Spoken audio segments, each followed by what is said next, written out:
Hey guys, मेरा नाम है देवेंद्र पाल और स्वागत है आपका इस नए वीडियो में, जहां हम बात करने वाले हैं कि आप अपने ब्लॉग में कीवर्ड स्टफिंग कैसे कर सकते हो। अभी तक हमने इस सीरीज में बात करी कि आप अपना ब्लॉग कैसे स्टार्ट कर सकते हो, कैसे निश डिसाइड करना है, कैसे ब्लॉग लिखना है। कीवर्ड का एक इम्पॉर्टेंट रोल है आपके ब्लॉग में, जो कि हेल्प करता है आपकी ब्लॉग की रैंकिंग में। अगर आप कीवर्ड सिलेक्शन सही नहीं करते हो और कीवर्ड स्टफिंग सही नहीं करते हो तो ब्लॉग का रैंक होना बहुत ही डिफिकल्ट है। तो इसलिए आज हम इस टॉपिक पे बात करने वाले हैं और इस वीडियो में डिटेल में डिस्कशन करेंगे कि आप अपने कीवर्ड स्टफिंग सही तरीके से कैसे कर सकते हो। तो इस वीडियो को प्लीज़ एंड तक ज़रूर देखना। लास्ट वीडियो में हमने एक बात डिस्कस करी थी, जो आप कीवर्ड डिसाइड करते हो तो वो आपका कीवर्ड फाइनल है। आप उसको किसी भी परमुटेशन कॉम्बिनेशन के हिसाब से उसको चेंज नहीं कर सकते। जैसे हमने बात की थी टाटा नेक्सॉन ईवी, ये कीवर्ड है। अब उसका सीक्वेंस या उसमें कोई वर्ड या लेटर आप चेंज नहीं कर सकते। तो आपका जो स्टार्टिंग से लेके एंड तक जो कीवर्ड रहेगा that would be Tata Nexon EV. आप टाटा ईवी नेक्सॉन भी नहीं कर सकते हो, ईवी नेक्सॉन टाटा भी नहीं कर सकते हो। आपका सीक्वेंस जो रहेगा टाटा नेक्सॉन ईवी ही रहेगा, आप उसको चेंज नहीं कर सकते हो। ये चीज़ बहुत ध्यान रखने वाली है। मैं आपको इसलिए बता रहा हूँ बिकॉज आगे जो बताने वाला हूँ कि आपको कीवर्ड कहाँ का यूज़ करना है, आपको सेम कीवर्ड यूज़ करना है। जहाँ भी मैं बात करूँगा कीवर्ड यूज़ करना है और कीवर्ड स्टफ करना है, तो आपको टाटा नेक्सॉन ईवी ही स्टफिंग करनी है। इसके अलावा कोई सेकंड वर्ड इंट्रोड्यूस नहीं करना आपको। सबसे पहले जब आप आर्टिकल स्टार्ट करते हो तो आप सबसे पहले लिखते हो आर्टिकल का टॉपिक। तो जो टॉपिक होता है, जो हेडिंग होती है, उसमें आपका कीवर्ड आना मैंडेटरी है। आप उसमें कीवर्ड मिस मत करना। तो पहला पॉइंट है कि जहाँ आपका टॉपिक है, जहाँ आपका हेडर है, उस पर कीवर्ड ज़रूर लिखना और कोशिश करना कि जो हेडर के जो पहले 6-7 वर्ड्स हैं उसी में आपका कीवर्ड होना चाहिए। सेकंड हाफ में नहीं होना चाहिए, स्टार्टिंग में होना चाहिए। सेकंड, जब आप आर्टिकल लिखना स्टार्ट कर रहे हो तो आर्टिकल की जो फर्स्ट लाइन है, आपका कीवर्ड स्टफिंग उस फर्स्ट लाइन में ही होना चाहिए, सेकंड या थर्ड लाइन नहीं होना चाहिए। आपका एसईओ स्कोर उससे इफेक्ट होता है। इसलिए आपको मैं बार बार कह रहा हूँ कि जो आपकी फर्स्ट लाइन है आर्टिकल की, जो आपकी स्टार्टिंग लाइन है, आप उस पर कीवर्ड ज़रूर लिखो। और कीवर्ड जो आपको लिखना है वो आपका सेम सीक्वेंस रहेगा जो आपने हेडर में लिखा है, जो कीवर्ड डिसाइड किया है। बार बार कह रहा हूँ टाटा नेक्सॉन ईवी, आप इसको चेंज मत करना है, इसी सीक्वेंस में यूज़ करना है। जो भी आपका कीवर्ड है आप सीक्वेंस मेंटेन करना, वो बहुत इंपॉर्टेंट है। उसके बाद थर्ड स्टेप, जब आप आर्टिकल लिख रहे हो तो आपको आर्टिकल को, अपने आर्टिकल को डिवाइड करना ज़रूरी है हेडर 2 में, हेडर 3 में या हेडर 4 में। तो H2, H3, H4 की जब हम बात कर रहे हैं तो किसी भी H2 में या H3 में कीवर्ड आना ज़रूरी है। अगर आप उसको कीवर्ड नहीं मेंशन करते हो H2 पे या H3 में तो फिर आपका एसईओ स्कोर इफेक्ट होगा। तो इसलिए H2 में भी और H3 में भी, किसी में भी आपका कीवर्ड होना ज़रूरी है। ये जो 3 जगह बताई मैंने आपको, ये इसमें आप कीवर्ड डालना मिस मत करना। अगर आप नहीं डाल रहे हो अभी तो समवेयर कोई गलती हो रही है और पॉसिबल ही नहीं है कि आपका स्कोर, एसईओ स्कोर हाई हो। तो इसलिए इनमें ज़रूर डालना कीवर्ड आप। अभी तक हमने 3 जगह बात की है। नंबर 1 हेडर, जो आपका मेन हेडर है। नंबर 2 जो आपका आर्टिकल स्टार्ट हो रहा है उसकी फर्स्ट लाइन में, सेकंड लाइन में भी नहीं कह रहा हूँ, फर्स्ट लाइन में कह रहा हूँ। नंबर 3 जो आपका H2 या H3 जो आपका हेडलाइन है उसमें आप कीवर्ड ज़रूर इंसर्ट करो। नंबर 4 जो आप पूरा आर्टिकल लिख रहे हो उस आर्टिकल में सेम कीवर्ड स्टफ करना बहुत ज़रूरी है, आप उसको मिस नहीं कर सकते हो। अब जब आप आर्टिकल लिख रहे हो तो बहुत सारे लोग पूछते हैं कि एक आर्टिकल में कीवर्ड कितनी बार आना चाहिए, जिसको हम टेक्निकल लैंग्वेज में ये भी कहते हैं कीवर्ड डेंसिटी। तो कीवर्ड डेंसिटी होनी क्या चाहिए आपकी। तो अगर आप 600 वर्ड्स का एक ब्लॉग लिख रहे हो तो मैं आपको ये रिकमेंड करूँगा कि जो आपकी आर्टिकल की कीवर्ड डेंसिटी है वो होनी चाहिए फ्रॉम 1.5% टू 2.5%, ना इससे कम ना इससे ज़्यादा। मतलब अगर आप 600 वर्ड का आर्टिकल लिख रहे हो तो उसमें रफली क्लोज टू अबाउट आपका कीवर्ड आना चाहिए अराउंड 9 to 12 टाइम्स।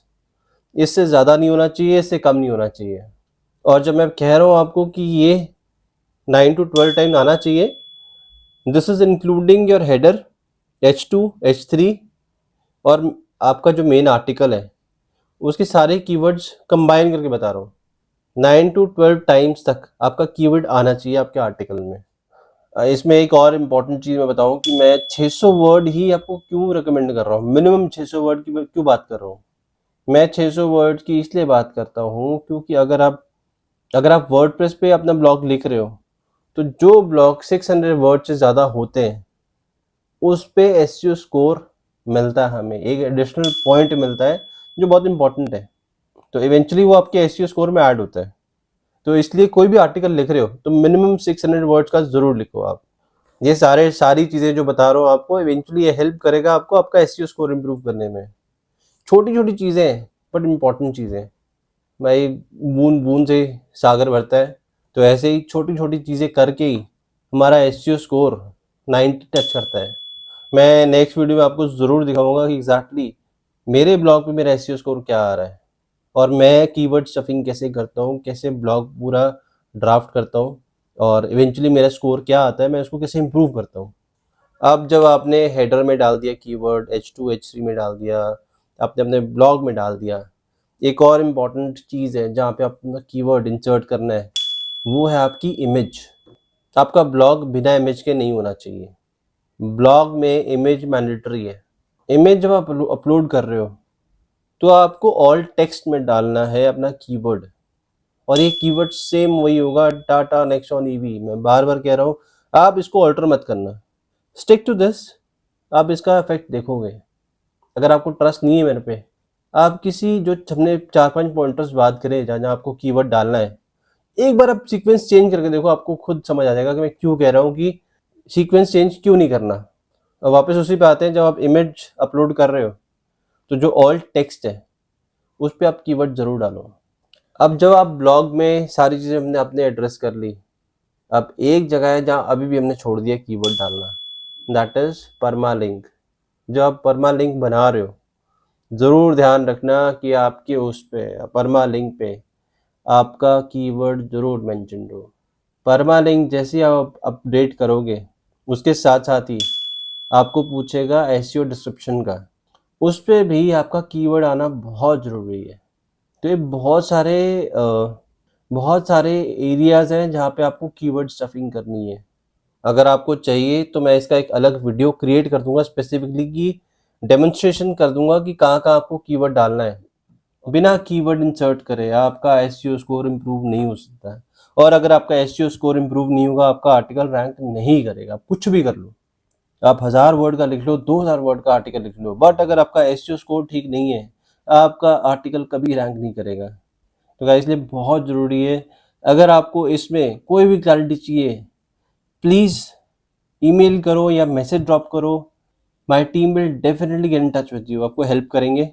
बिकॉज ये बहुत की एलिमेंट है, ये बेसिकली हार्ट है ब्लॉगिंग का। आप इसको इग्नोर नहीं कर सकते हो। जैसे हार्ट का फंक्शन बॉडी में इग्नोर नहीं करा जा सकता, ये भी इग्नोर नहीं कर सकते। तो इसलिए बार बार इस पर स्ट्रेस दे रहा हूँ कि कीवर्ड स्टफिंग सही तरीके से करना बहुत ज़रूरी है। गाइस, इस कीवर्ड स्टफिंग के अलावा मैं आपको एक टिप और दे दूँ कि जब आप आर्टिकल अपलोड कर रहे हो, अपलोड करने से पहले आर्टिकल में इंटरनल लिंक्स और एक्सटर्नल लिंक दोनों ज़रूर लिंक डाल देना।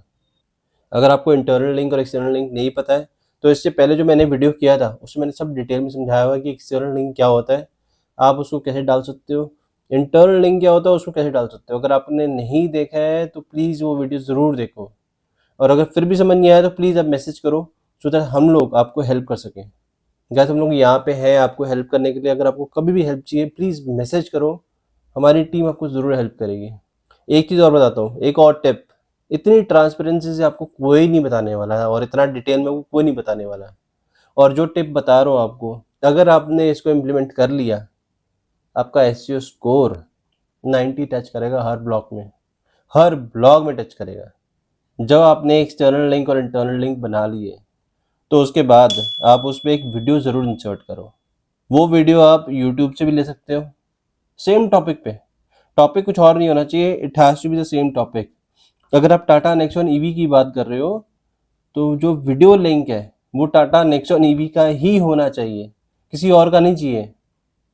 अब ये वीडियोस आपको यूट्यूब पे मिल जाएंगे और सेम वीडियोस आपको इंस्टाग्राम पे भी मिल जाएंगे। तो वहाँ का लिंक कॉपी करो, अपने ब्लॉग में पोस्ट करो, कॉपीराइट इशू नहीं आएगा। अगर आप अच्छा एक लिंक, अथॉरिटी वेबसाइट का लिंक डालते हो तो आपके वेबसाइट की अथॉरिटी इम्प्रूव होगी ओवर द पीरियड। ये इंपॉर्टेंट चीज़ें हैं गाइस, कोई नहीं बताने वाला आपको, बट इस चैनल में फुल ट्रांसपेरेंसी से चीज़ें बताई जाती हैं और सारे लेजिटिमेट चीज़ें हैं। कोई भी हम इलीगल चीज़ नहीं बताने वाले, कोई शॉर्टकट्स नहीं है सक्सेस के लिए। ट्रस्ट मी, कोई शॉर्टकट नहीं है, hard work and smart work है। इस वीडियो में गाइस इतना ही, और इस सीरीज में हम लोग पूरी कोशिश कर रहे हैं कि आपको सारी इन्फॉर्मेशन फ्री ऑफ कॉस्ट मिले कि आप ब्लॉगिंग कैसे स्टार्ट कर सकते हो और कैसे सक्सेसफुल हो सकते हो एंड फाइनेंशियली इंडिपेंडेंट हो सकते हो विद ब्लॉगिंग। और अगर इसके अलावा आपको कोई भी इन्फॉर्मेशन चाहिए, डिस्क्रिप्शन बॉक्स में ईमेल आईडी दिया हुआ है हमने अपना, आप प्लीज़ कभी भी मेल करो या कभी भी मैसेज छोड़ दीजिए। Our team will get in touch with you. इस वीडियो में गाइस इतना ही। अगर आपको वीडियो पसंद आए तो प्लीज़ लाइक करें, शेयर करें, और अगर अभी तक सब्सक्राइब नहीं करा है तो प्लीज़ सब्सक्राइब करो, बिकॉज ये बिल्कुल फ्री है। अब मिलते हैं गाइस नेक्स्ट वीडियो में। Till then keep working hard, keep growing. Thank you so much guys.